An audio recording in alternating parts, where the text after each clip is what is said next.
Hi and hello! Welcome to my very first specific book review, series review, which is also a little bit of a rant review. If you have seen either my February wrap-up or my February reading vlog, you'll probably know exactly why I say that. But let's not waste time, because this is going to be a really long video. And let's get into it. So today we are talking about the Cloak of the Vampire series by Sapir A. Ingard. This is currently an unfinished series. All the books haven't come out yet. And we will be getting into massive spoilers in this video. If you'd like to read it yourself, you don't want to be spoiled, just skip this video entirely because I am holding nothing back on this one and we will be talking about literally everything that happens in these books. So what are these books about? They are about a woman named Eileen who, after escaping from her horrific past, she keeps her head down, she has a dead-end job, and these two self-absorbed friends who aren't ever gonna pry too much into her or her past life. One night, while she's trying to find her friend Cassidy, who has run off after an argument, she comes across her in an alleyway, and she seems to be being attacked by a man. When the man spots Eileen, he attacks her as well, he kisses her, and when she wakes up, she is a vampire. The first book primarily focuses on Eileen adjusting to this new world she has been forcibly thrust into. She learns that what happened to her is not something that is actually technically legal within the laws of this supernatural vampire world. Being turned into a vampire, which in this case is otherwise known as being imprinted. I know. Please forget any Twilight trauma for just this one word in the video. It has to be consensual. There's a whole waiting list thing. It's a whole thing. But for some reason, self-preservation, I guess, it's not super clear. Eileen initially claims she's on the list. Meanwhile, no one in this book explains anything to her. Not the guy who turned her, who's the lord of this league she's now in. His name is Ragnar Rain. Pause here. Note that Ragnar is the love interest, the male love interest. I will explain why he's actually the worst as we go. Don't worry. Okay, so I'm getting ahead of myself a little. I should wind back slightly I want to explain something about the author. I'm not saying any of this to come down on the author at all. I just want to be super clear about this. But with some of the things I'm going to talk about in this video, it'll make sense why I kind of bring this up. So Sapir A. Ingard is also the author of the Millennium Wolves. It's on the thing. And the Millennium Wolves is a series that is published through Galatea. If you don't know what Galatea is, it's one of those book apps that sometimes pop up on ads on games on your phone where you read different things. It has a lot of self-published works. It's kind of like Wattpad almost.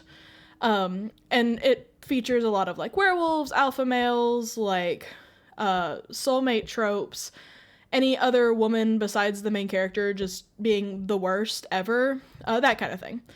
Along with that, these kinds of apps encourage their writers to churn out huge amounts of words for monetary incentives, and pretty good monetary incentives, but still it's a massive amount of words for it. If I remember right, one novel on the app, they want it to be the equivalent of 3 or 4 full-length novels worth of words. If you want to know more details of all of that, I will link a video from the book Leo down in the description. She talks more about these apps as well as their pipeline to short form videos that come out of these web novels. That's where I learned a lot of this information, so I'll link her down below. The important point, though, for some of my criticisms is that Ingard started out in this space, because I think it explains some of the choices and the tropes we run into in this series. But enough of that. Let's talk about the actual series we're talking about today. So we are still on the first book. Like I said, the big thing of this novel is that Eileen is adjusting to living life in this league, the Rain League. Except for some reason, the female second hand of Ragnar, of course, hates her guts out of the gate. It's another one of those super tired tropes of the jealous rival who treats the main character senselessly bad for with no provocation or reasoning for it. Because at this point in the book, initially, Eileen hates Ragnar. which is valid. This man forcibly turned her into a vampire and then starts like spouting stuff off about, I'm your lord now and you have to respect me, while not like explaining anything to her about what's happening or why, especially given the fact that he knows he was not supposed to turn her. She's not on the list. She did not want this. She makes it clear she didn't want this. And he's just overall an asshole to her. It's kind of the worst. So she's still looking for her friend. She still has no clue what has happened to Cassidy. So yeah, there's no reason for the second hand, her name's Margarita, to be acting this way towards Eileen. And even if there was, I'm over the trope. Like, not all women have to like each other, but there's no reason for her to be acting awful. But regardless, so Eileen goes and she meets her roommates. For some reason, she doesn't tell them about this law-breaking imprint thing, despite she wants out of this situation. She makes that clear, and she also wants to get revenge on Ragnar. Outing this dude to the great, like, laws of this society sounds like a pretty good way to get revenge and get him out of her way. But what do I know? I don't know things. She overhears Margarita asking Ragnar why she turned Eileen instead of, like, killing her, and he's like, whatever, and he doesn't answer. I don't have to answer to you. Eileen is listening, of course, and he finds her. And then he proceeds to physically threaten her again. Yeah, he did that as soon as she woke up as a vampire, too. He was, like, demanding she call him Lord and all, just yikes. He again demands she calls him Lord. And yeah, yikes. At the very least, Eileen does get to go to a class, and this class, over the course of like 3 months, is supposed to teach her like everything that's super important about being a vampire. It's like the crash course in new vampires. Thank God, some kind of information is being passed to this woman, because no one will tell her anything up until this point. Unfortunately, in like the second half of class that day, they invite the gym instructor in because, we have to do gym stuff. And you will never guess who that is. It's Eileen's ex, who has like this like super intense hatred of her for some reason. But also apparently he knows about this super secret past that she has that she's super freaked out about anyone learning about. He at least agrees to like keep it quiet as long as she stays the fuck away from him. Don't worry, everyone. We will learn nothing concrete about this until book 3. Yeah. So the group gets work assignments, and Eileen gets kitchen duty, which is apparently the worst job possible for some reason. It's like bottom of the bottom kind of stuff, like the entire league treats these kitchen people like the dirt under their shoe, which is wild for the people who make your food, but okay, cool. The kitchen manager also like makes Gordon Ramsay look like a saint. And on top of that, he picks Eileen to serve table 1. Because apparently, despite like this cafeteria being like buffet style primarily, they have like special tables for special people who are too good for the buffet. So there's like 8 tables or so where they get like served. Of course, table 1, you'll never guess, is where Ragnar and his people sit at. Eileen has to go serve them, and lo and behold, she finally finds Cassidy. You remember Cassidy?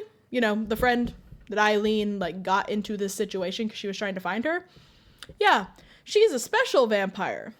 She is gifted as opposed to common, which Eileen supposedly is. Yes, I did say supposedly. Don't worry, we'll get there. Eileen serves the group, and they're just awful. They're utter jerks. Margarita's there, of course, and being the worst. Logan's there and being the worst. Everyone in this league just sucks. This will not improve. This initial impression does not get better. So after her shift, she runs into Ragnar, who she attempts to hit when he, like, surprises her, because, if someone, like, comes up behind you and is like, hey, you're gonna, like, flip out, probably, especially if you're someone with as, torrid a past as Eileen.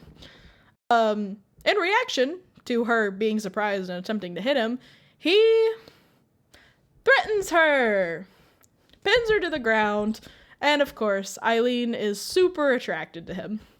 Just because of course she is. He lets her go. He goes off some more about how, she doesn't know how things work around here. Yeah, dude, no, how could she? She didn't ask for this. She wasn't prepped for this. She doesn't. She didn't want this. He tells her to meet him in his office the next day. Eileen goes back to her room, and she stumbles upon Zoe, who is one of her roommates. They actually have a really nice conversation. They talk about Zoe's past and how, like, they miss their old lives. Eileen, of course, didn't want this, but Zoe doesn't know that. But they're able to kind of almost have a normal conversation about it. Zoe then introduces us to the idea of the auction. The auction is this event that apparently no one on the list is told about when they sign up. So at least Eileen is on, the same level as them on that one. But if you were a common vampire instead of a gifted vampire, you were auctioned off to all of the leagues for your usefulness, despite the terrible of being a common vampire. Yikes. Then Zoe, despite having this nice conversation, suddenly drops that Eileen can't act like they're friendly or like roommates in public because Eileen is a kitchen assistant. We can't have that drag down Zoe. Seriously, everyone in this book sucks. The next day, it turns out everyone has meetings with Ragnar, so Eileen isn't alone in that, just in that he, personally demanded it of her. The class, finally talks about the auction, which is, basically the same info we just got from Zoe. Eileen does run into Cassidy outside of class finally and, confronts her. Cassidy was on the list. She's gifted. She doesn't want Eileen, outing that they used to be friends or anything about her past. Eileen does agree. Though, not without, promising to, linger in the background as, this reminder that she could ruin Cassidy. And you know what? Honestly, queen shit. Love that for you, babe. Eileen is pissed, justifiably, at Cassidy for all of this, all these lies. Their friendship was very shallow. And Eileen did this intentionally and knew this intentionally. But Cassidy is, in fact, the reason that Eileen is stuck in this situation. So there's that. Cassidy almost uses her gift on Eileen, but another vampire, Tansy, gets Eileen out of that. Tansy's one of Eileen's roommates, and she's kind of important. It's a thing. Unfortunately for Eileen, next up is Jim with Logan. So Logan spars with everyone, and when he gets to Eileen, we get another, vague hint to, things between them. Driven by the auction and this, she really needs to prove herself, she uses this martial art form against him that's named, I hope I'm pronouncing this right, Ivum's Imperium. This is made up for the book. I did look it up just out of curiosity. We only get as much information as the book feeds us throughout the series. But it's the super rare martial art, and Eileen has apparently used it on Logan before in the past, and then, swore to never do it again.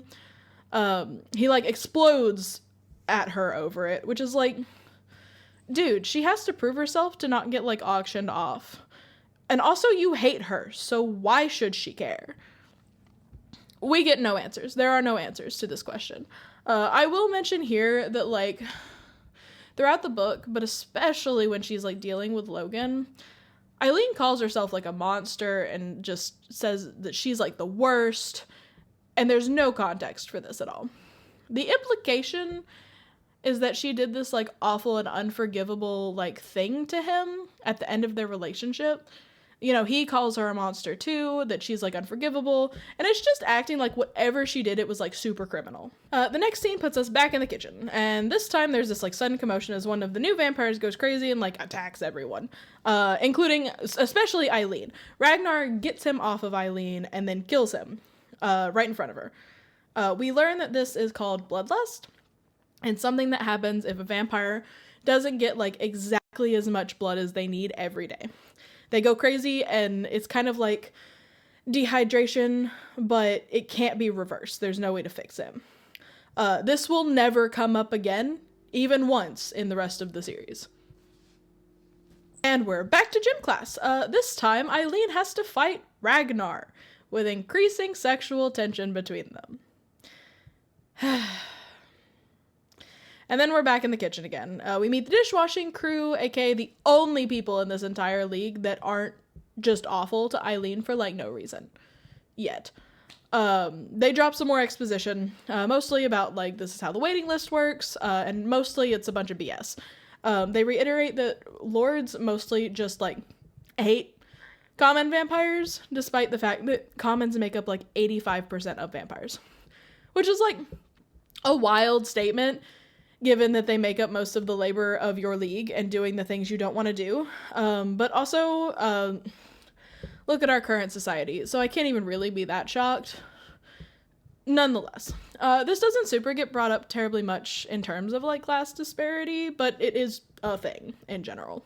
We later learned that like giving the imprint is actually super exhausting to lords, because it takes lifeblood. This is a resource that all vampires have like varying amounts of, but sacreds like lords have the most. I don't think I've mentioned it yet, but sacreds are like the highest level of vampire over gifted. They have to be like hundreds of years old to even like maybe hit that status. As far as we know, there's only 8 in the like series up until this point, and 7 of them are the lords of the leagues. So by giving Cassidy and Eileen imprints like one after the other, Ragnar like took up way more of his lifeblood than he should have, and he can slowly replenish it. It's not like gone forever, but you know, he took a lot of that in that one hit. Eileen is like super furious about this because it means that Ragnar turning her makes even less sense. So of course she runs into him in the hall after her shift and she confronts him. It goes about as well as you can imagine. He doesn't actually answer her question about why he did this to her, and then his pinning me to the door sent me over the edge. "Fuck you," I growled in return. His grip on my throat hardened, and his forehead pressed against mine, his eyes burning with cold fury.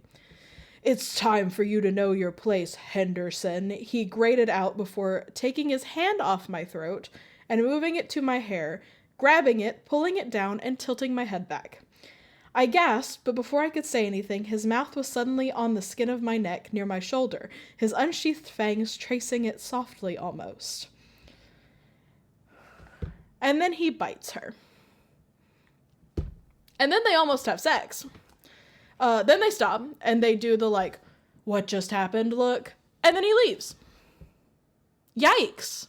Then we swap to Ragnar's point of view. Odd thing I do want to note here that I noticed as I was reading, I'm not really sure why, but chapters in Ragnar's point of view are always in third person. Eileen, of course, is in first. She's the main character. But also, we will eventually get point of views from Logan and Eliza, who I haven't mentioned yet, but I will in just a second.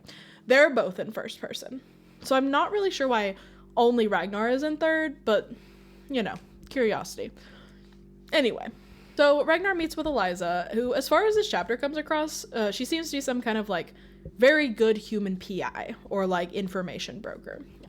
He charges her with finding out about Eileen's past, because apparently, like, he can't find anything on her. She has wiped it that well.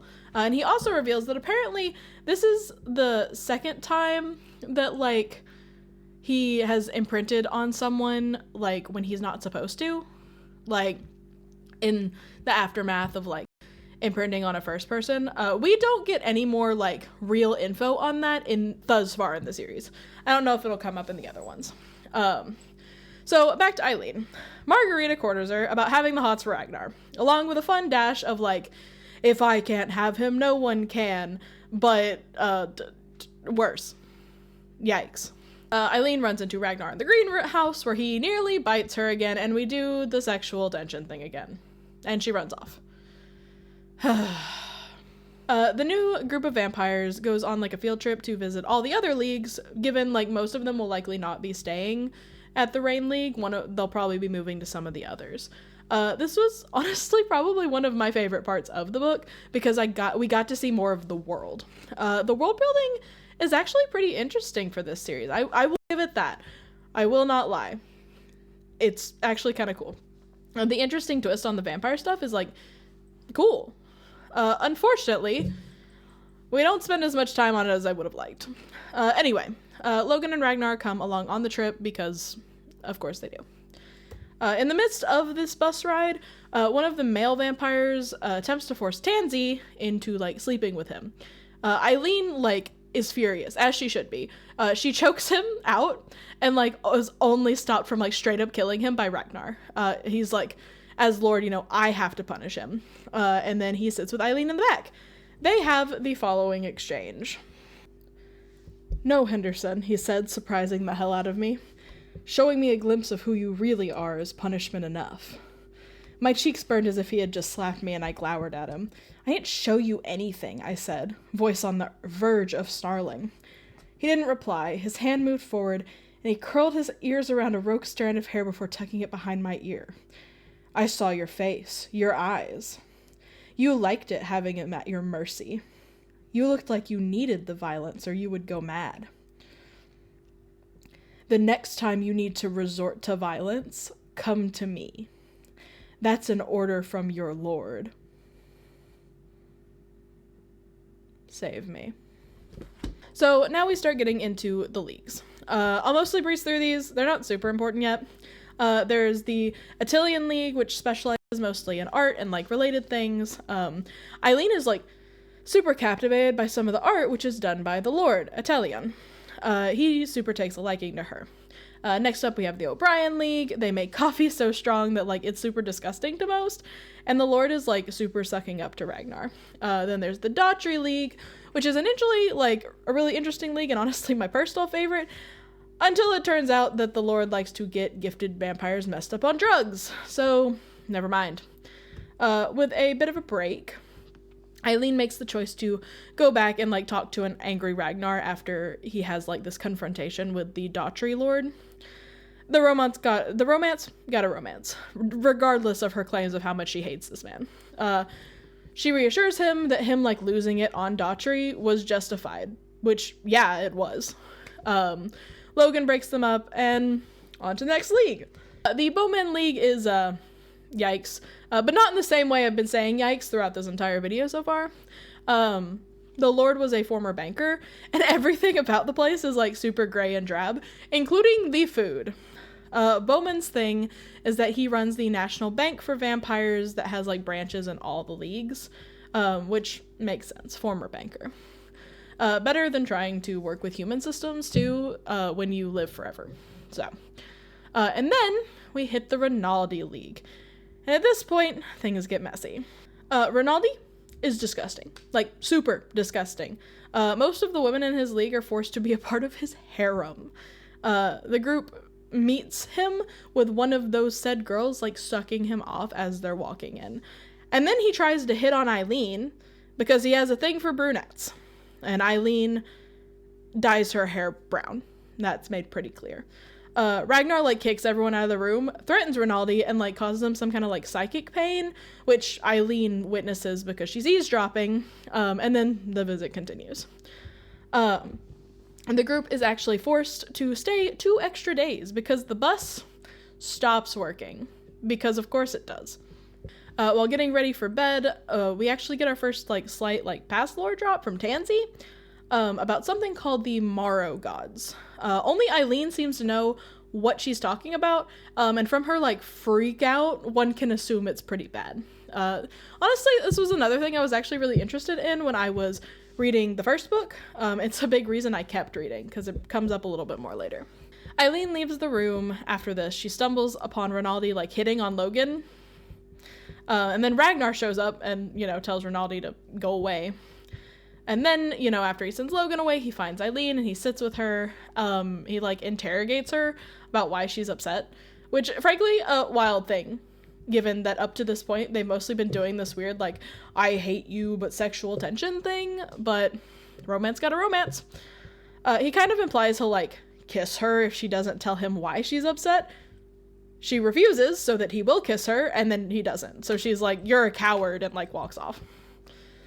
Don't ask me how this relationship is, like, happening. It just is.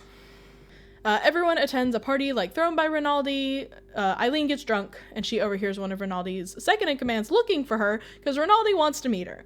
She's like, Absolutely not. No, thank you. She leaves the party. She ends up down the wrong hallway. And she ends up inside by falling into like some kind of cave and then a water pipe or something that then goes outside. It's really weird. She's drunk. She's not really trying. She just kind of falls in. And why is this a thing in the space of why is it not blocked off in any way? It's just very odd, but not the point. She got outside is what's important here. Of course, once she's outside, she gets kidnapped by these weird people who know she's a vampire. I'm gonna be really honest here. I really thought these guys were werewolves with the way they like hate vampires. They're like, God, she's a or she's a vampire. I'm like, oh, werewolves. I was proven wrong. Fun little inversion of what I expected, honestly. Ragnar shows up, brutally murders 2 of the 3 of them, and then he lets 1 live. Yes, this will come back to bite them in the ass. Because of this event, Eileen doesn't get to go to the final league, which is also the only league run by a female lord. And I am personally offended by that. I think that's a shame and a little messed up. Why not? I want to see her league. But like, oh no, we can't have another female character to be like fleshed out and not be a rival or something to the main character, I guess. We won't ever learn anything about her, unfortunately, because besides like Ragnar, Antilion, and to a lesser extent Rinaldi, we don't get like anything out of the other lords in these 3 books. The field trip is the only time. So yeah, missed opportunity, I think, personally. And you know what? And another thing. I think it would really benefit Eileen to see the 1 female sacred. Why is there only 1 female sacred? Every other one is a dude. I don't know. I feel like being a sacred is being misogynistic. In any case, off of my soapbox. We're not off my soapbox. It will continue. Eileen wakes up in Ragnar's room back at the Rain League. A pattern that you will notice begins, in which Ragnar demands Eileen talk to him, she refuses, and then they sleep together. Surprisingly, we made it 200 pages into this 300-page book and only just now got to the sex. Unfortunately, this will not generally be the trend going forward. We are back in Ragnar's point of view. He goes to meet Eliza again. She has actually managed to get a little bit of information on Eileen. Shocker. Mainly, she has found out that Eileen's father was a like notorious serial killer. He essayed and murdered girls under the age of 10. For some ungodly reason that I do not understand in the least, he was released from prison once, then arrested a second time when, to the shock of no one, he started doing it again. Insanity. Yeah, let's just release the horrible serial killer who assaulted and murdered little girls. He had such good behavior in jail. Surely this won't be a problem. What? I know the justice system is messed up, but no way. He wouldn't have survived in prison, quite frankly, the second they found out that he attacked children. Anyway, this conversation is when we get our first mention of the children of Khalil, and that they're like a threat that was supposedly wiped out like a long time ago. Of course, it seems that this is not actually the case. I'll give you a guess on who you think unknowingly is a part of that. So we're back to the auction plotline now, and they're in their final month of this 3-month trial period, and it's time to start working on their presentations for what is basically a challenge show. It's like 5 minutes they get to show off their talents so that they get like auctioned for. Eileen picks art because it's like all she can think of, but she's actually like halfway decent, so that becomes her thing. And so we begin the section where Ragnar and Eileen have sex, need to talk, refuse to talk, and fight about it. He throws in her face that he knows about her father, which like messes her up. And then he demands she talk to him about how she's feeling. No, dude, you actually don't get to do that, but okay, cool. She doesn't, unsurprisingly, because that's a messed up thing to just throw at someone and then demand, and he storms out. Yay. Here, we finally get like a little context about her past with Logan. It's not a lot. It is super uncomfortable though. They seem to have dated at least from the time that they were like 12 or 13, and we get a scene of where Eileen, at 13, demands that they have sex to, like, prove Logan loves her, which, yikes. Then we get another scene of Logan's mother, like, screaming in her face about what Eileen has done to Logan, because apparently he is now in the hospital from, like, blood loss and injuries that Eileen has inflicted. Eileen in her head has said that she, like, has done to him what she had seen her father do to girls over the years, which, not great. She thinks of it, because of her messed up upbringing, as this, like, showing of love, because she has no concept that this is wrong. Because, like, for some reason, the therapist she has apparently gone to for years never, like, talked this through with her. How did no one explain to her for years that what he did was abuse? Like, I understand when she was 13, maybe she probably just started with her therapist and everything, but, like, at 17, her still being like, no, this is what love is. Like, girl, what? Okay. In any case, if honestly, if this had, like, stopped there, I would understand Logan's point of view about, like, how he feels about her. That is scary and traumatizing, and it would make sense that seeing her would, like, bring up that fear and trauma, but we don't stop there. We get a scene between her and Logan after he's out of the hospital, where he tells her that he loves her, yells at her for what she did, even, you know, she's trying to explain, I'm confused, I thought this meant that I loved you, I was showing you that I loved you, and he, like, screams at her about not opening up to him about her past, which, like, yeah, dude, I can't really blame her there. But she does try to compromise. She's like, hey, I will tell you, just please help me learn how to actually love instead of what my father taught me, which is obviously horrible. And Logan proceeds to tell her that love should just be natural because it shouldn't have to be taught. Which is a wildly messed up thing to say to someone who's, like, was raised by a father whose only form of love came from assaulting children. Where was she supposed to learn this? She also, it's like, I haven't mentioned it, she was homeschooled too. She didn't start going to public school until she was 13, when her dad was arrested. So, like, not only that, she's had no exposure to other people until this point, except for the children, the little girls that were killed, and her deeply messed up father. Yeah. And then Logan essays her. Yeah. So, yeah, we don't talk about this mess again until book 3, but at this point, definitely wasn't entirely understanding why Logan was the way he is to her. It's just really weird. Eileen learns from the dishwashing team that if you aren't bid on, you are either on your own as, like, a legaless vampire, or you become a slave. So the next time she goes to meet Ragnar, because she's struggling so hard with her art at this point, she, like, freaks out and, like, begs him not to sell her off, which is, like, yikes. He refuses to agree. They fight some more, and then he finally reveals he turned her because he literally just couldn't control himself. Typically, apparently, if someone interrupts an imprinting, they get killed. But no, he just couldn't control himself from turning her. She leaves when someone else shows up at his door. Auction day is here. Ragnar continues to refuse to agree not to sell Eileen, even though they are actively sleeping together. She does finally tell everyone that, like, Ragnar turned her without her being on the list or without her consent, which, like, none of them really care about. Despite the fact that this is literally against the law, no one cares, which doesn't make any sense, but okay, sure. The first part of the auction is basically like a meet and greet, mingling ball thing. Margarita continues to be the worst by, like, throwing Rinaldi at Eileen, who is saved by Cassidy of all people. Cassidy actually reveals that, like, her abusive ex, who Eileen had saved her from when he was beating her, was actually a vampire who she remained in contact with so she could get on the list. So that's something, I guess. But we move past that pretty quick. So Eileen grabs Ragnar, drags him into a closet. They almost have sex, but Eileen actually resists. Gasp and awe.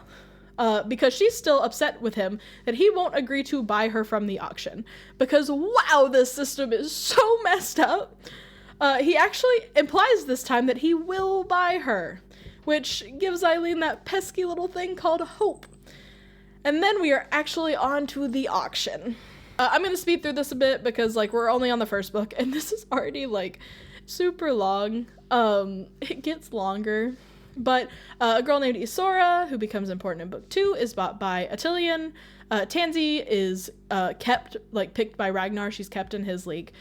Zoe, unfortunately, ends up with Rinaldi. And then we get to Eileen, and that's when things start to get weird. Instead of painting normally, Eileen, uses her own blood to paint while singing, a half song, half chant about the Morrow gods. Remember them? They are back. And somehow Eileen freezes time entirely. She only manages this for a few minutes before her head starts splitting. She releases time and then the bids start again. Eileen is bought by Attilian because we can't quite let go of that hating plot yet. In the final little epilogue, we swap to Eliza's point of view and we learn that whatever the Morrow gods are, Eileen evoking them has made her an enemy of Ragnar, but only in Eliza's view, not Ragnar's.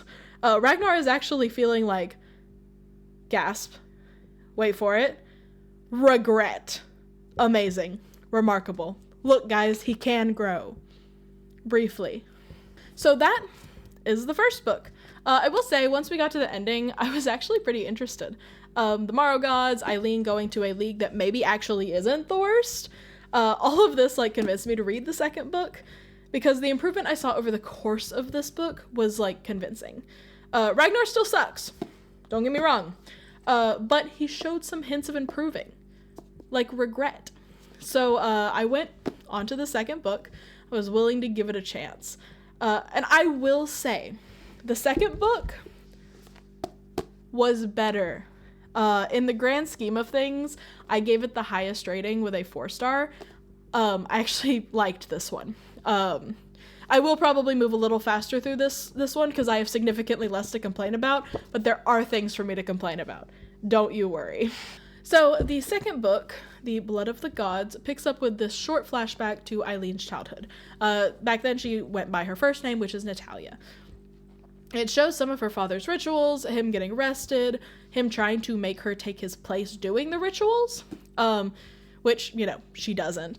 This also confirms that Eileen is, in fact, one of the children of Khalil mentioned in the first book, as one might have guessed. It also intros that Eileen was Logan's foster sister. She was taken in by his parents after her father went to prison the first time. So after that, we pick up right where the first book left off, with Eileen headed to the Attilian League, and she despises Ragnar once more. Which, fair, as it usually is. Unfortunately, this will not last. He is the male romantic interest. Eileen starts to get settled into the new league, which I will say is out the gate so much better than the Rain League. For all the talk in the first book about how Ragnar is the best, Eileen is treated so much better in the new one. To be fair, Attilian obviously, favors her, and he seems to like her because, of course he does. But also, she has friends, including Isora. This was her second auction, and I skimmed over it before, but vampires who do the auction a second time are considered slaves for some reason. The leagues have differing ways of dealing with slaves. Ragnar doesn't like the concept of them, and therefore he treats them generally as normal common vampires, but we'll see in this book that not everyone does that. So Eileen gets a tour. She gets her options for jobs, including a museum guide assistant, which she does end up picking, which, yeah, I would too. That sounds really cool. I'm also obviously very artsy. I do theater as my actual job, so I love artsy stuff, so that would be super cool to me. I really do want to stress how well Eileen settles into this league. She has friends who aren't awful to her. She loves being there among all the art and studying it. She has a job that she really ends up loving. Attilian obviously has a thing for her, and he treats her really well. Until, spoilers, he actually turns out to be the worst. We'll get there. But when reading this first part of the book, I was really happy for Eileen because she finally had a good place to be where she is happy. Too bad that doesn't last. Eileen is visited in her dreams by Eliza, who begins to teach her how to control the time-stopping magic she displayed in the auction. Not directly, since Eliza only knows that she has powers, not what they do specifically. Eliza also threatens to kill her, but like at this point a lot of people keep threatening to kill Eileen, so like at this point it's losing its bite. Oh, you want to kill me too? Okay, cool. Eileen starts training to make her like time stop last longer, because unlike the first time, like she's now restricted to seconds instead of minutes, so you know. We also learned that Eileen was originally blonde. She dyes her hair brunette, which was kind of hinted at several times in the first book, but yeah. The more she uses magic, it washes out her dye. According to Ragnar, like later in the book, magic doesn't like anything artificial, which includes hair dye, tattoos, and piercings. Because, yeah, no enjoying any changes to your appearance if you have magic, I guess. But remember in the beginning when I mentioned sacreds were like super special, they were a super special thing that vampires only became after like hundreds of years, and even that's a maybe? Eileen, after like 3 months, is now somehow a sacred. Because she's special. Because of course. Anyway, back to Ragnar briefly. We learn that Tansy, who one of Eileen's former roommates, and the one who used to like bring up the Morrow gods to her, has been SA'd by 2 new vampires, who Ragnar then has killed. Good for him. He then goes to talk to her, and she says she's been like seen as a tribute before, and the Morrow gods were like with her. And since in the first scene of the book, the flashback, we learned that there was one girl who escaped Eileen's father. So it's not super hard to put together that Tansy is that girl who escaped. That's how she knows about the Morrow gods. This poor girl, like nothing good ever happens to Tansy. It's awful. While we are in Ragnar's point of view, he actually starts to regret giving up Eileen. He resolves to try and get her back. And at this point, I'm like, okay, I'm here for a redemption arc. I'm here for being a good love interest. Like, Ragnar, truly at his best in this book. It just sucks that this does not last. But you know what? We have this book. We have one of them. We also learned through him about the Jinn, which were those guys who kidnapped Eileen that I thought were werewolves initially. They are not. They are Jinn. Subversion of my expectations. Jinn are supernatural creatures that feed off the lifeblood of vampires. They were thought to mostly be extinct because like vampires like took them out, but they aren't anymore. This is a thing in this series. We killed them all. We did not. So Isora and Eileen go for a joyride outside of the Attilian League. They get in huge trouble for it. Isora gets punished worse.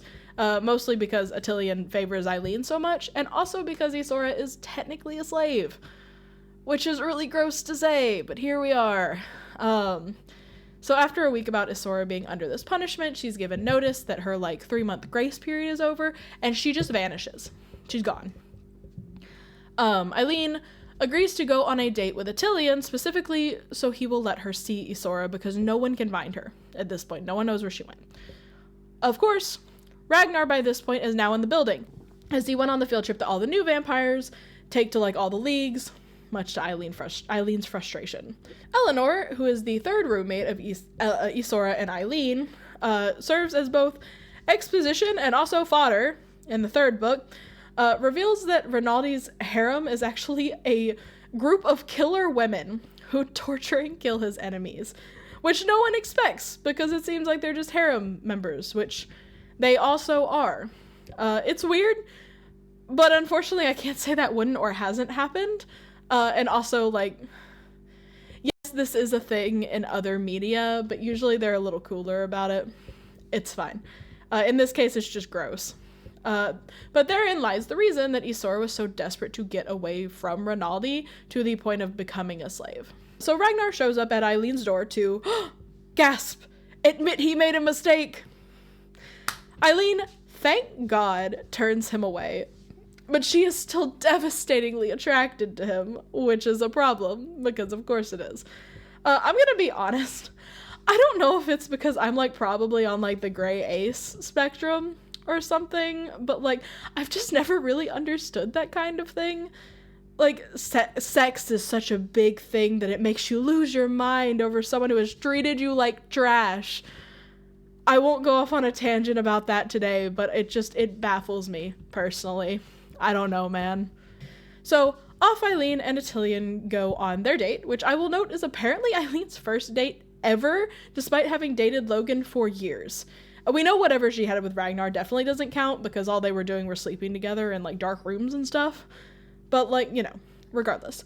Guess who shows up at the date? It's Ragnar! And Eliza, who Eileen is like, hey, what? You're the lady that keeps showing up in my dreams. What are you doing here?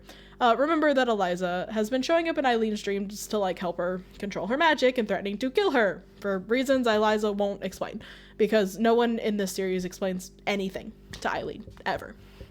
So Ragnar corners Eileen in the bathroom of the restaurant, asking for another chance, but she refuses to answer. She and Atilian leave in an attempt to salvage things because Ragnar has ruined the state. And at this point, Atilian reveals the real reason he wants to be with Eileen is specifically to get under Ragnar's skin. Though he does promise he would, like, cherish her in the way that she should be cherished. And, like, I'll be honest, at this point, despite the bad reasoning, I'm kind of rooting for him. He's been really good so far, especially Eileen. And you know what? He can change. He could change. She could fix him, as they say. And then we go see Isora, and we find out how Atilian treats slaves. He turns them into blood slaves, where his gifted vampires literally suck them dry of their lifeblood to restore their own.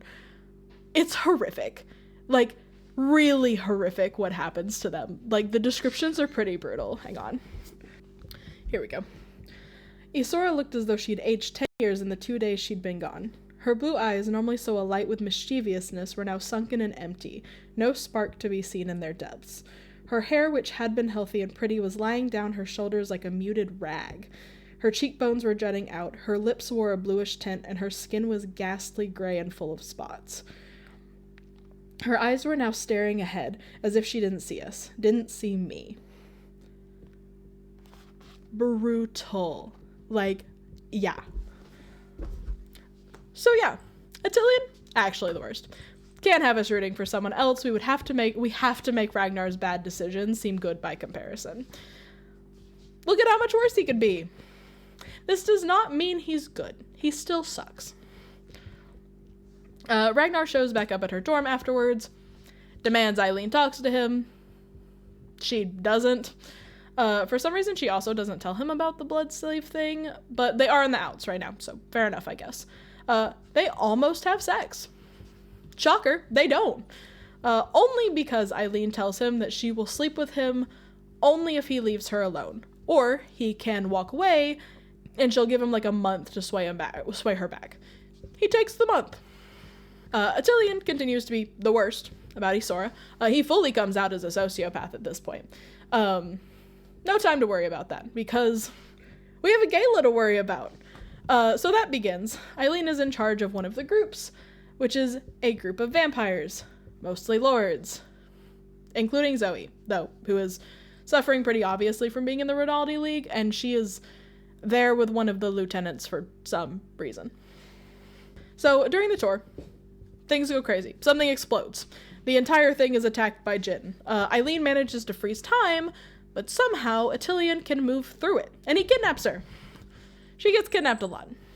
Ragnar attempts to give chase when, like, the time stop ends, but he can't, and then he passes out because he took out a bunch of the Jinn, and fighting Jinn really sucks for vampires because they, like, steal lifeblood. It's a whole thing. Eileen wakes up in a prison cell. Atilian comes to her, and we get some, like, info about his magic. Namely, the paintings that hang in the gallery are all, like, people's, like, pasts, presents, or futures. He doesn't know who they are when he paints them, and, like, sometimes, you know, a lot of them he'll never meet. But if the person sees it, the painting will, like, vanish. Eileen does this just before the attack with one of his paintings, though as of this point we have no clue what hers is about, presumably the future. It hasn't come up in the third book at all either, so we'll see. But when that happened, a, like, bond forms between Eileen and Atilian, which means he knows everything about her past up until the point where she saw the painting, which, as we know, is a thing that Eileen hates and tends to freak out about when people learn even, like, smallest things about her. So this is like huge for her. So now he plans to rent her out to the Jinn because they want her for some reason. Yikes. Ragnar, who is now awake, is on the hunt for Eileen. He makes a deal with a being known as a Malachi, which is essentially an angel, to find her. They do. Off he goes. Down in the cell, one of Eileen's former friends delivers Isora's, like, nearly dead body to her. Atilian shows up with the Jinn. He is bargaining with them for something called the Tears of Epiphany. We learn what those do in the third book. The Jinn agree, but before they can take Eileen and Isora, in comes Ragnar. He saves Eileen, not Isora. Eileen is super pissed about this, but, you know, she passes out, so. They go back to a hotel. Eileen actually tells him about Atilian. It's a miracle. They talk. He knows she is sacred now. And they do talk a little bit about the relationship.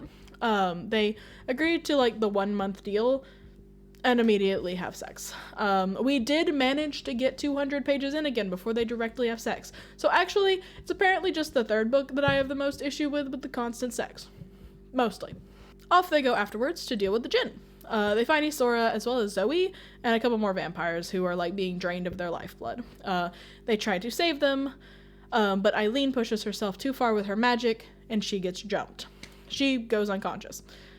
Somehow, with Ragnar not noticing, she is carried all the way up to, like, a bedroom by this Jinn named Wood. He's one of the ones who, like, ran into her in the first book. He has this, like, weird, almost, like, worshipful opinion of her as, like, being the last child of Khalil. And despite her being a vampire, he protects her, even though they're, like, mortal enemies. You know, because Eileen is special in all ways, and simply the best that ever was, apparently. So a fight breaks out between the Jinn and Ragnar's League vampires, who, you know, he already had on the way to help. They managed to make it out with no deaths. Lots of injuries, but no deaths.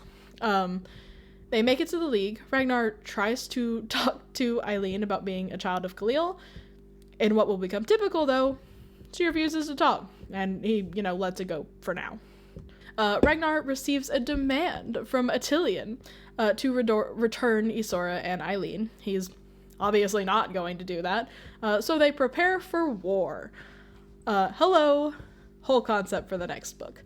We also learn that Eileen is Ragnar's, I hope I pronounced this right, Alamorai? I think it's Moray. The context isn't explained yet, but it isn't particularly hard to put together that this is some kind of, like, soulmate thing, because of course it is. We have to somehow explain his obsession with her after years and years of not being, like, truly interested in anyone, because, you know, we also have to give them a reason to be together despite their awful toxic mess of a relationship. Listen, I love a good soulmate trope. I hate it when it's used to, like, patch up holes that need to be patched with, like, actual communication and trust. And also to smooth over bad behavior. Soulmates does not fix everything. I'm sorry, it just doesn't. Eileen goes to visit her friends in the infirmary, and she comes across Tansy, who is still there. Tansy then attempts to, like, throw herself off of a cliff. And she reveals to Eileen, who is trying to stop her, that she is indeed the girl who got away from Eileen's dad. Which, you know, kind of figured. She is thankfully stopped, but she pretty much goes comatose after this from, like, stress and trauma. Because, like I said, nothing good ever happens to Tansy, this poor girl. Shockingly, after all of this, Eileen does actually tell Ragnar about the children of Khalil and, like, the awful things her father did to the girls in the name of these supposed Morrow gods. He also forced her to watch. It is horrific. Like, I say again, how did this man get out of jail the first time? It is insane. After this, you will never guess what happens. What? Do you say they have a lot of sex? You would be correct. They have a lot of sex. Isora and Zoe join the Rain League, despite knowing that it will make them, like, enemies of their former lords. But, like, both of those lords suck, so whatever, sure. And then, to wrap things up, Eliza appears in Eileen's dream to threaten her. Again. This time she calls her, like, a level 2 threat to Earth, tells her, like, not to ever try to summon the Morrow gods again, or, like, contact the Djinn, which are both things that, like, she hasn't ever done intentionally. And then Eliza just vanishes. Once again, no one explains anything to Eileen. It's really frustrating, honestly, to never get any information about all of these things that keep getting thrown at us. Like, but here we are. So there ends the second book, and now we are on to the third. My least favorite, and the one that disappointed me the most. Let's get into it. So, the third book, Dance of the Phoenix, is currently the final book out, and it focuses on the war breaking out between the Rain and the Attilian Leagues. Unfortunately for me, we do not spend as much time as I would have liked on this really cool war concept that they have going on in the beginning of the book, but I will say, the war between the Vampire Leagues is actually really cool in concept. So, we open the book with Eileen being worried about Tansy, who, again, is comatose now. Ragnar summons her, as he does, and we come out the gate swinging with how vampire war works. It's called a hecatome.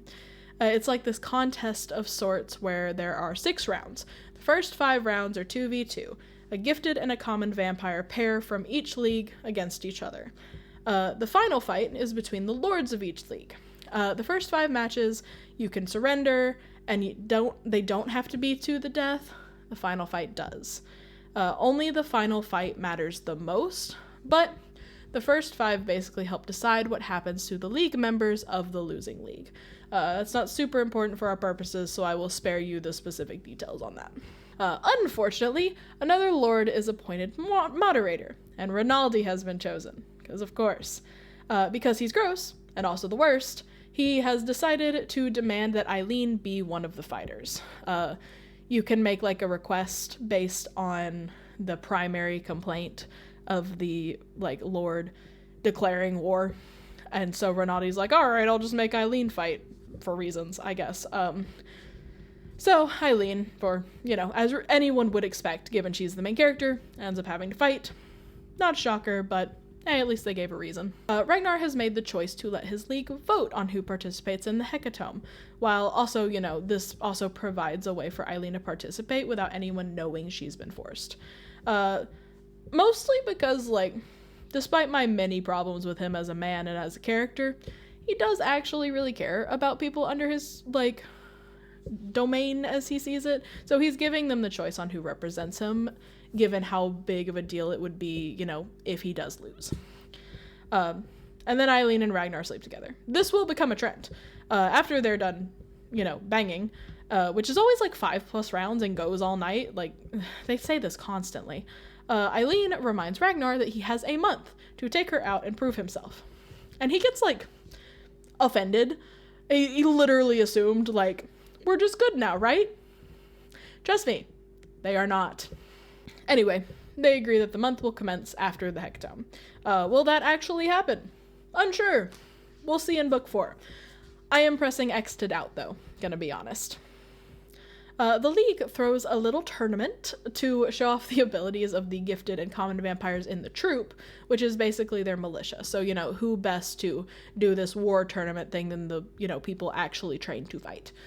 At the end of it is this volunteer portion for people who aren't in the troop to show off.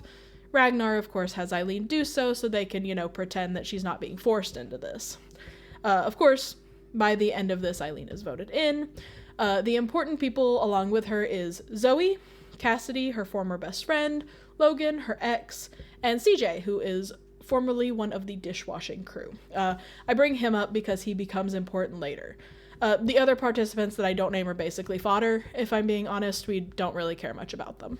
At this point, because Eileen uses Ivum's Imperium to get voted in, Ragnar asks her about it. That super awesome, amazing, secret martial art that only she knows, and Logan, since apparently she used that on him at some point in the past. Well, Ragnar knows of it because he is old as dirt, which is not super great when you remember that Eileen is 21, 22 at this point. Yeah. Regardless, Eileen had assumed until this point that Logan had told him that she knew this because, Logan used to be her gym teacher. Big mistake, Eileen. She has revealed that she has a connection of some kind to Logan, who is another man. And Ragnar, like, asks her, you know, why would Logan know anything about it? And she refuses to say, which is her right, don't get me wrong, but also, like, pretty stupid given she could just say, like, he's my ex and be done with it. She does not do this. She very obviously lies, which upsets Ragnar. Like, she literally, he's like, well, why would Logan know anything about it? She's like, I guess you're right, he wouldn't. Girl, you've already outed yourself. Like, at least have the decency to lie better. So the Hecatone participants meet, and they begin, like, their individual and group training, first in their, like, groups of, like, gifted and common. Eileen receives her personal training from Ragnar mostly, because he is the only one who knows she is a sacred, and because he is also sacred, he can help her with her magic. He's tense because of her lying, which, fair, but also he's giving her the cold shoulder, which is yikes. They kind of calm down as they start to work together, but as they work on Eileen's powers, they realize that Ragnar is now immune. At this point, Eileen remembers Attilian was suddenly, like, immune at the gala as well, and Ragnar gets mad at her for not telling him. Dude, she was a little busy being kidnapped, rescued, having to go save her friend, getting kidnapped again, having to escape that, and now there's war being declared. She's pretty valid that tiny little detail that happened, like, before all of that, like, slipped her mind. Anyway, this means that the people who are aware of her powers aren't stopped by them, which would in theory be great for her allies, but really bad for any enemy, so she can never reveal herself to the world at large. Personally, I still have a lot of questions about her being a sacred at, like, 5 or 6 months into being a vampire, but here we are. She is simply the best that ever was.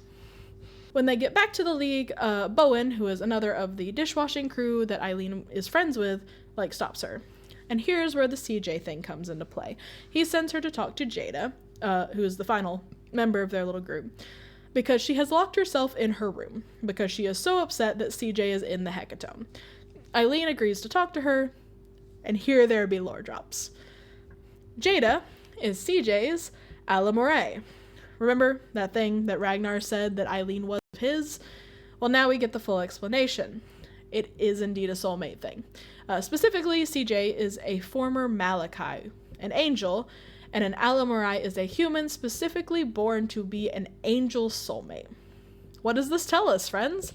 It tells us that Ragnar is also an angel, or a former angel. If CJ were to die, Jada would basically become a shell of herself because of how, like, intertwined their souls are now. Hence why she's so upset about CJ being in the Hecatome, which could kill him. At this point, like, Eileen starts to, like, constantly voice how glad she is that she isn't Ragnar's Alamore, like, constantly. And if you didn't already know, like, we have the confirmation that she is through Ragnar, it would really just be beating you over the head with how she definitely is, because it's just brought up so often at this point. Like, I won't mention every time it's brought up. It is just constant, though. She's constantly thinking this, and it's like, only so... There's a point where foreshadowing just becomes beating you over the head with information. But at the next individual practice session, Ragnar brings his second, Magnus, along. He's got 2 lieutenants. One of them's Margarita, who's the worst. There's also Magnus. Magnus is also sacred. He has no urge to be in charge of anything, though. So he's like, I'm good. I'll just be under Ragnar. Ragnar now can't be affected by Eileen, so they use Magnus.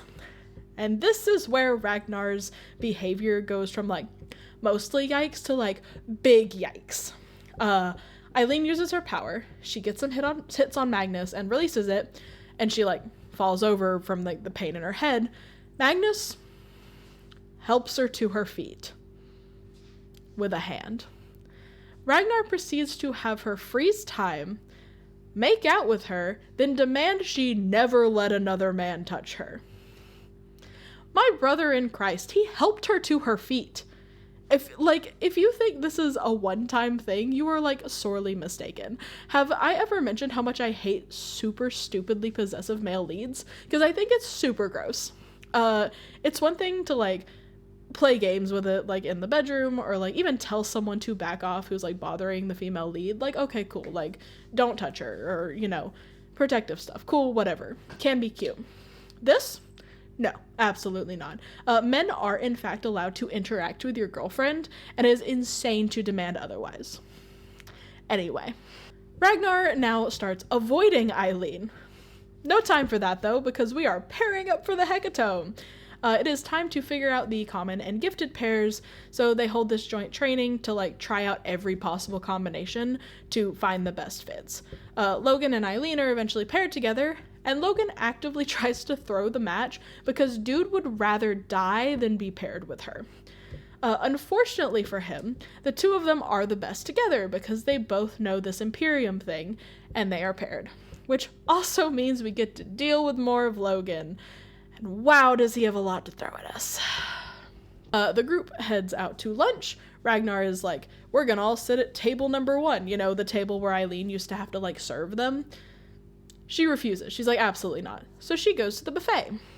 She is actually followed by a couple of the male hecatome contestants who also have an issue with like not being like served.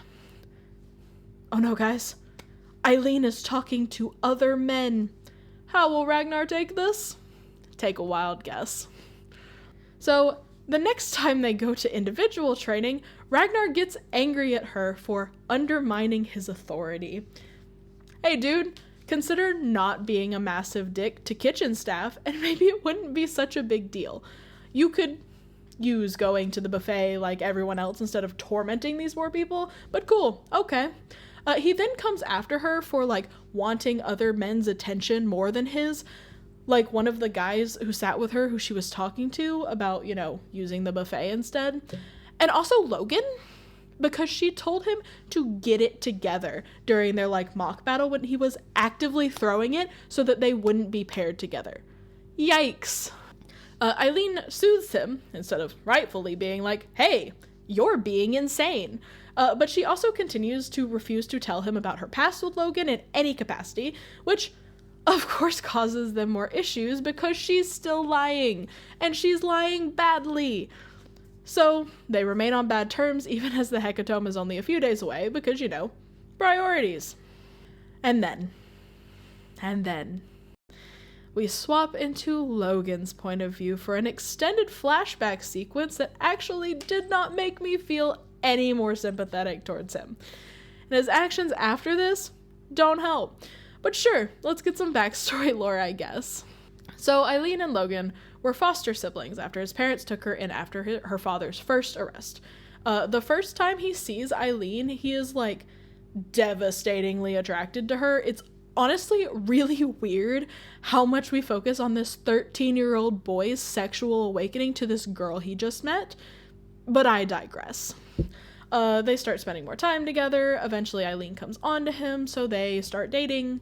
They become inseparable. As mentioned in the first book from Eileen, they sleep together at like 13, which is super young, but Eileen is really pushing it because it's the only way she knows how to like show love from her like deeply messed up father. So Logan agrees to please her mostly, but they start doing this like every day. These parents just aren't paying any attention, apparently. This entire section just made me feel deeply uncomfortable because it felt super unnecessary, but here we are, I guess. Eileen's father gets out of jail, once again still baffled by that, but okay. She goes back to live with him, which, another insane thing given his specific crimes. Cool. But Logan starts to feel distant from Eileen as she starts to, fake her orgasms. Yeah. So to try and fix this, Logan asks her what she's wanting in that aspect. She warns him, you know, you won't enjoy it.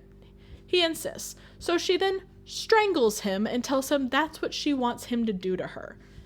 Yikes! Eileen, you really have to, like, talk that kind of thing over before you just start choking your boyfriend. But okay. But they continue to have sex that night. She, like, ties him up. And while it doesn't, like, go into detail, whatever Eileen does to him is what lands him in the hospital. It's also not super clear if he was telling her to stop and she wouldn't stop, or if he, like, wanted to tell her to stop and didn't because he saw it made her happy to hurt him. Regardless, huge giant yikes. They don't see each other for a few months after that. Yeah. Until Logan reaches out to her and they meet. This is another thing that was kind of told from Eileen's perspective back in book 1. They talk. He calls her a monster and gets mad at her for not knowing how to love. He rips her clothes off. And, you know, they don't see each other again for years. Eileen's dad is arrested the same day that they met up, which presumably has something to do with her leaving for years. We don't know yet. Logan enters this big depression over losing her, refuses to socialize, and his family gets into a car wreck, and he's turned into a vampire. Now, all of this is supposed to, I imagine, like, give us the explanation for why Logan reacts so badly to Eileen when they, like, meet again. He, like, calls her a monster. You promised to never use the Imperium on me again. The way he's treated her like trash to the point where he would literally rather die than be paired with her in this, like, war game thing they're doing. But I still don't entirely understand. By the time they stop talking, he is, like, obsessively still in love with her. Like, her leaving breaks his heart to the point where, like, all he thinks about is her. We never see what happened with the Imperium or that promise that she supposedly made not to use it on him. Like, we don't know why he was mad about that. And outside of this really, like, messed up sex thing, like, we never really got a read on the monster thing. I just personally, like, felt like this whole thing was super unnecessary. Like, the story would have been fine, perhaps even better, without this entire weird plot line. Like, if you needed it for, like, you know, the weird Ragnar jealousy thing, which I feel like none of us need more of, like, if you needed it for that, it could have been, like, Logan could have been a bitter ex. They could have had a nasty breakup. Hell, Eileen is so bent out of shape about telling anyone about her past that it could have been that, like, she told Logan everything or most things and he reacted this badly to it.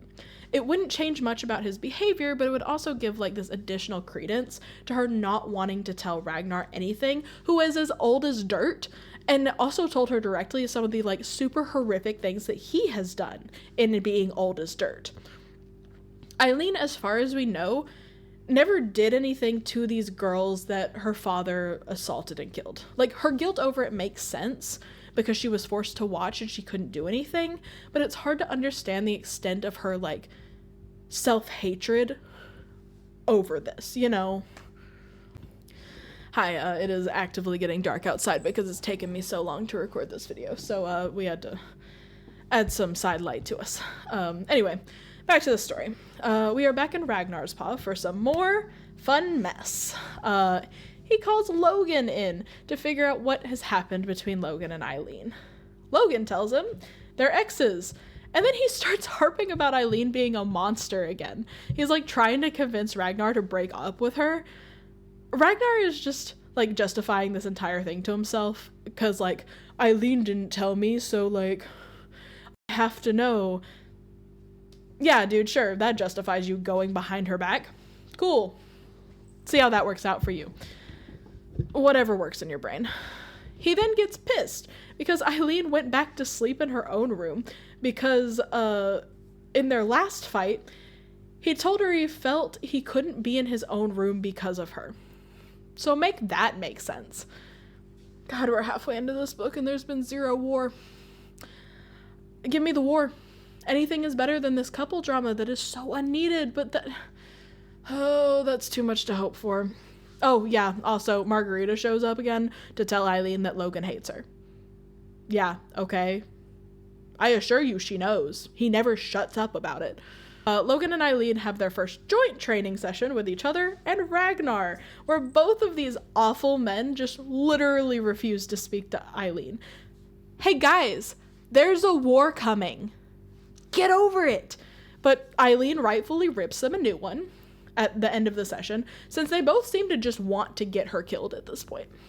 Later, she runs across Ragnar and Margarita talking, because this woman is also the worst. And she, like, reveals herself. She and Ragnar fight about whether he loves her. You don't love me, Ragnar. I refuse to believe that this is how you express your love. Like hell I don't love you, he growled, grabbing my face. It's because I love you that you drive me insane, Eileen. Yeah, dude, she drives you insane. That's a good signifier for your love. They come to the conclusion that they should just drop the entire fight because they don't need to know about each other's pasts. I'm sure that's gonna last. And then they have sex until they literally can't anymore. So the next day she goes to training with just Logan, initially. Logan is pissed that she's with Ragnar. Okay, sure. And then he decides that the correct course of action is to literally assault her by holding her against the wall, kissing her, and attempting to rape her. She manages to freeze time, even on him in her panic, which is, not normally something she can do, and she gets away from him. Ragnar shows up. For some reason, Eileen doesn't tell him about this gross attempt. She just acts like everything is normal. But, okay, yeah. That night, Ragnar does, he tries to get her to tell him what's going on, because she's obviously upset. She just nearly got assaulted. And actually, shocker, she does actually tell him. She tells him, everything that happened between her and Logan. And Ragnar, actually points out that, yes, what you did was messed up. She didn't know any better, given, how she was raised. Eileen refuses to forgive herself. But in another surprise act of communication, she does actually tell him what Logan did to her. Except Ragnar then asks her if she kissed him back, of all things. No, my dude. He assaulted her. Calm down. And then they have more sex. And at this point, I feel like it is time for me to be a little more specific about why I don't enjoy the amount of sex scenes in these books, as opposed to, say, my Katie Robert books, like The Beast, which I've talked about, is full of it. It all comes down to variety and intent, in my opinion. In this series, the sex is, super repetitive. I can't go into detail because YouTube, but it's usually, the same. Clothes are torn off, descriptions of genitalia in the same ways every time, and, we had sex for hours and hours, lots of I claimed her and, stuff like that. And it's, just the same. And that gets boring. I'm not, learning anything more about their relationship through this. And they aren't particularly well written, in my opinion. They don't give me any kind of, excitement that one would expect from such a scene that I do get in other books. For sake of example, I was reading The Safekeep, as I wrote this script. There's a decent amount of sex scenes in that. And those kind of gave me that excitement because of the way it was written. It wasn't about the act, it's about the emotions, it's about the character relationships, and, the romance. And I think that's what these books are missing. Back to the book itself. Ragnar tells Eileen about his past love, Yulia, and how she was killed. Except we then learn in the very next chapter from his point of view that he lied to her. The thing that he's been all bent out of shape over, for most of the book, caused a weeks-long fight about that, when they're about to go fight to the death. Hypocrisy! Hello! The day before the Hecatome, there's a party. Jada finds Eileen. Jada then forces Eileen to swear that if CJ dies, Eileen will kill her. That's not foreshadowing at all. That night, Ragnar is, charged by his, Malachi contact to find Eliza, who has, gotten herself into trouble since she, vanished at the end of the last book. And now, finally, we are off to the Hecatome. Once they arrive, Ragnar runs off to get Eliza, who luckily happens to be in the area. He spirits her back to lodgings for the Hecatome, where she'll be, safe for the moment.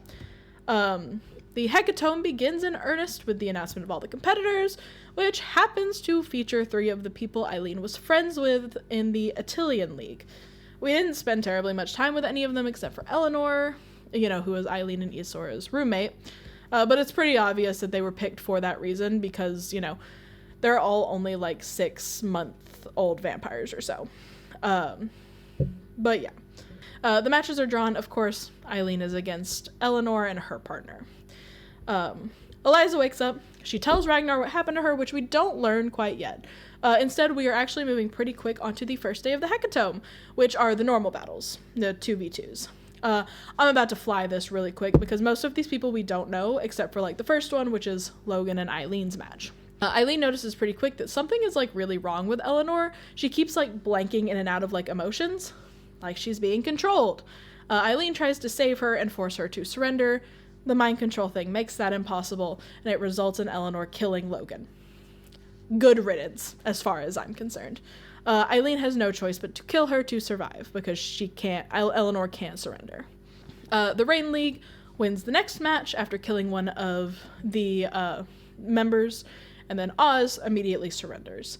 I'm guessing he's gonna be important in later books, because Isora acts like he's special, even though, like, he's supposedly common. But so is Eileen, so I don't know.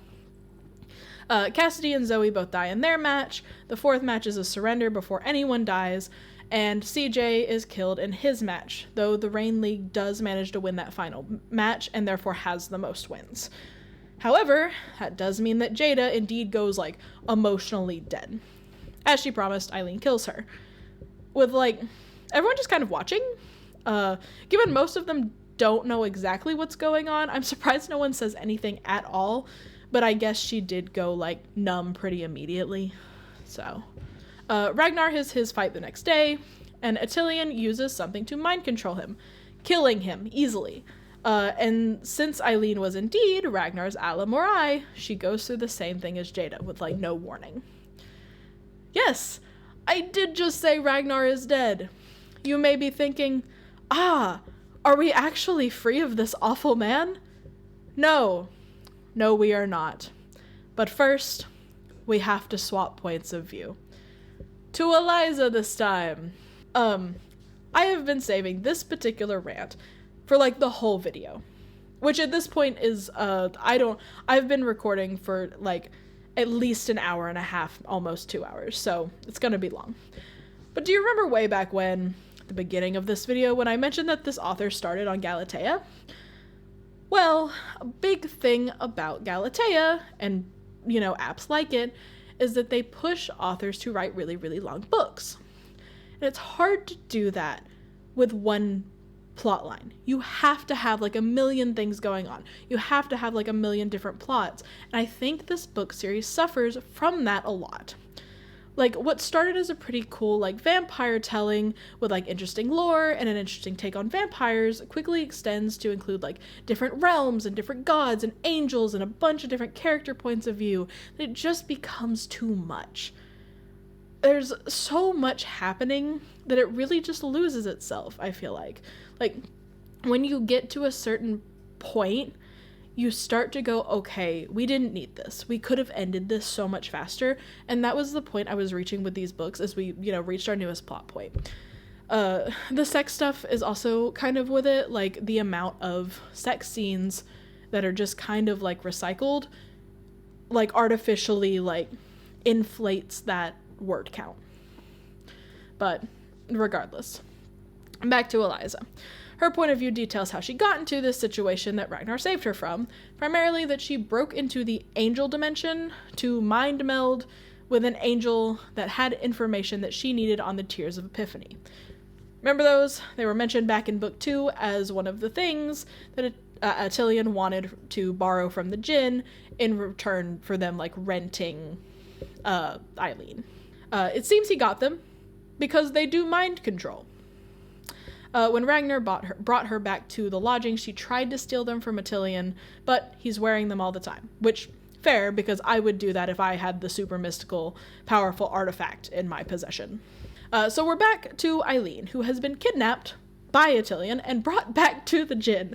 This woman cannot go a book without being kidnapped at least once, if not more. She manages to wake up from her comatose state after talking with, like, a phoenix, which she recalls from a legend that she learned under her father's crazy religion. It's like Bennu, who is in the... Oh, no. Sorry. Bennu, who is like a phoenix in a hell dimension. I don't know. I give up. Anyway, it makes a deal with her that if she releases it, it will help her live through losing her Alamorai. So when she wakes, she is confronted with Woad, that djinn who keeps coming after her. He tells her that she's Ragnar's Alamorai, which Ragnar, of course, never mentioned, but all of us knew. And therefore that means that Ragnar was a Malachi. Who could have possibly seen that coming? He also tells her that she is a direct descendant of one of the Morrow gods, because of course she is. And she is also his Hemet, which means that she can give birth to as many pure-blooded djinn as possible, as long as a djinn, or as long as Woad mates with her, quote unquote. Because of course she is. She can't have children as a vampire, though. So they're just gonna take that off from her. That's a thing you can apparently do. Yeah, so Woad knocks her out with drugs, and when she wakes, Attilian's there. He tells her that after Woad makes her have 1,000,000 babies or whatever, he's just gonna turn her back into a vampire so he can have her sacred powers. Oh, goody. Glad we can resolve that. Yikes! Don't worry though, guys. The Ex Machina is here to save us. Eileen summons the Phoenix, who tells her to use her powers of time. And then Eileen just turns back time. She literally turns back time. How does she do this? Unsure. I don't know. Power of the bird. She manages to get back to the night before Ragnar's fight, so about like 24-ish hours probably, which doesn't help anyone who was killed earlier that day. But hey, Ragnar's alive, and Eileen apparently just doesn't care. She justifies it. She's like, what could I have done? And I'm like, admittedly, let Logan die. Whatever, screw him. You could have warned them. You could have given them any kind of warning. Could have been like, hey, this person's gonna do this, or maybe like, hey, this person is gifted in this way, so that people don't die. But whatever, all that matters to her is Ragnar is alive. She quickly throws this plan together. She goes out, buys some sleeping pills for vampires that apparently are a thing, and then she slips them in some pancakes that she makes for him to knock him out. This time, when Eliza shows up at their door, Eileen talks to her, because Eileen has decided that she will fight instead of Ragnar. Technically, she can do this, because the fight is between two sacreds. It's just that it's always been lords. In this case, Eileen is sacred, so she counts. Eileen faces Attilian, who can't use the tears on her because she is a child of Khalil and therefore immune. However, surprise, Attilian has 2 powers. This is something that Ragnar knew and just didn't tell anyone for some reason. Eileen starts struggling with that, and then she summons the Phoenix and decimates Attilian, which honestly, thank God for that. So to wrap up the final book, we see from Eliza's point of view again, as she goes to her master. Eileen has summoned one of the 3 things that are banned from the realm of the living, and now Eliza has been assigned to kill her because of it. This will surely go well for everyone involved. And that is it for now. We did it. We have gotten through them all, until the 4th one comes out, at least, and who knows how long this series will be, but I have a feeling it is certainly not wrapping up in the next book. Overall, while I spent this entire video talking about my complaints, yeah, I am going to read the 4th book. I have my issues. There is enough interesting about this to keep me reading.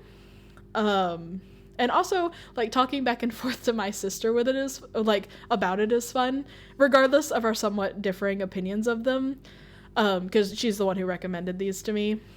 She's already told me that she is about to write a dissertation in my comments about everything I had to say here. So I am looking forward to reading all of that. It's a long video, sis. It's going to be a long dissertation, I think. But thank you for watching. This is definitely my longest video to date, and I hope it was a good one. Hopefully easy to put on in the background and just listen to while I rant for however long this video ends up being. I will see you in the next one. Bye-bye!